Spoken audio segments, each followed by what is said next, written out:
धन्यवाद उपाध्यक्ष महोदय। सबसे पहले तो आपके जन्मदिन की मैं आपको बधाई देना चाहता हूं, जो आज 15 मार्च को यहां पर है।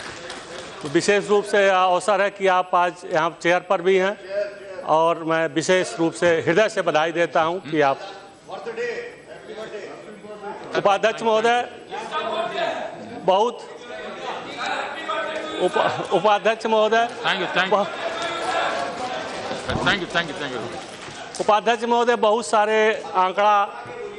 माननीय सदस्यों ने प्रस्तुत किया रेल की योजनाओं को लेकर के, और निश्चित आंकड़ा ही नहीं, आज़ादी के बाद इतने कम समय में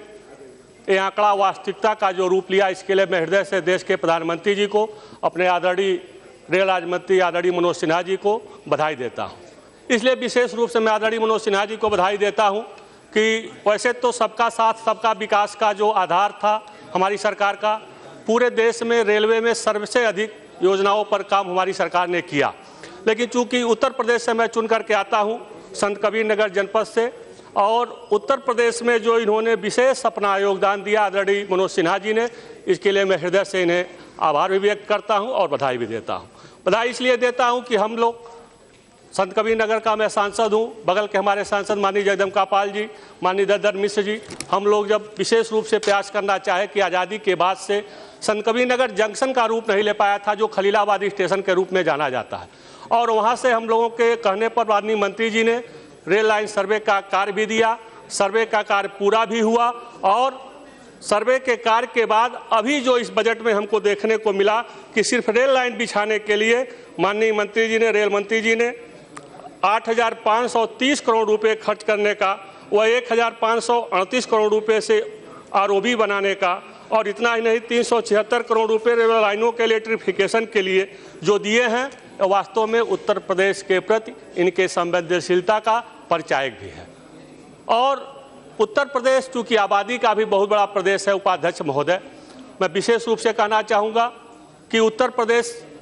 आज आपके चेन्नई में भी बहुत बड़ी आबादी, हमारे संत कबीर नगर, बस्ती, गोरखपुर, आजमगढ़, गाजीपुर, बलिया, सिद्धार्थनगर, देवरिया, इन सारे पूर्वी उत्तर प्रदेश से बहुत भारी संख्या में, चाहे चेन्नई हो, चाहे वह मुंबई हो, चाहे दिल्ली हो, यहाँ के लिए लोग यात्रा करने जाते हैं। संत कबीर नगर चूँकि पूर्वी उत्तर प्रदेश का एक पिछड़ा जिला है, मेरा गोरखपुर से भी संबंध है, गोरखपुर मूल जनपद है, वहाँ से बहुत सारी ट्रेनें चलती हैं, लेकिन 30 किलोमीटर के आगे खलीलाबाद रेलवे स्टेशन शुरू होता है, जो संत कबीर की पावन निर्वाण स्थली भी है। और संत कबीर के पावन निर्वाण स्थली के ऊपर मैं अपने प्रधानमंत्री जी को, अपने पर्यटन मंत्री जी को भी बधाई देना चाहूँगा कि उसका संज्ञान लेकर के देश की आज़ादी के बाद लगभग 500 वर्ष होने जा रहे हैं कबीर के निर्वाण स्थली को, और अब तक 37,000 लोग उनके ऊपर रिसर्च कर लिए, लेकिन जो काम किसी भी सरकार ने नहीं किया, हमारी वर्तमान सरकार ने 25 करोड़ रुपया उस पर अवमुक्त भी किया उपाध्यक्ष महोदय, और लगभग 400 करोड़ रुपया आगे भी देने के लिए वचनबद्धता का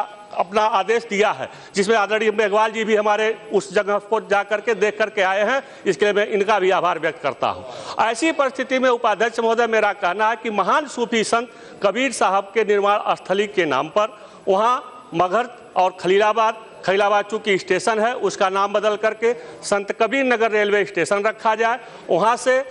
चेन्नई के लिए, वहाँ से मुंबई के लिए, और वहाँ से दिल्ली के लिए, और वहाँ से कलकत्ता के लिए विशेष ट्रेनें वहाँ से चलाई जाएं, जो संत कबीर नगर के खलीलाबाद स्टेशन से चलें। और मैं तो चाहूँगा, उत्तर प्रदेश में भी अनुकूल सरकार है, और माननीय मैं अपने आदरणीय मनोज सिन्हा जी से चाहूँगा कि अपने इसी उसमें संत कबीर नगर का नाम बदल, खलीलाबाद रेलवे स्टेशन का नाम बदल करके संत कबीर नगर रेलवे स्टेशन का नाम रखते हुए, और वहाँ पर जो ट्रेनें नहीं रुकती हैं, वहाँ से इंटरसिटी एक्सप्रेस एक चलाई जाए,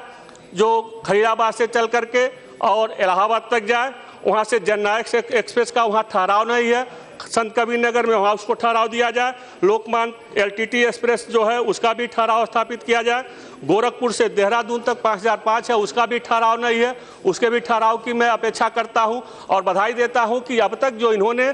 आरओबी के माध्यम से बहुत सारे चीज़ों की घोषणा की थी, वो चारों आरओबी वह मूर्त रूप भी लें। और विशेष रूप से जो ticket vending machine, water vending machine इन्होंने लगवाया है देश के बहुत सारे स्टेशनों पर। उपाध्यक्ष महोदय, अब तक पानी के लिए 15 रुपया पर बोतल लोगों को देना पड़ता था, आज स्थिति है। मैं खैलाबाद का उदाहरण दूंगा। मैं विशेष रूप से आदरणीय सिन्हा जी को बधाई देते हुए कि आज वाटर वेंडिंग मशीन के माध्यम से 3 रुपये लीटर में वहाँ आज सामान्य आदमी भी जा करके पानी ले रहा है और यात्री 1 रुपया लीटर में बड़ी बाटल वहाँ भर ले रहे हैं।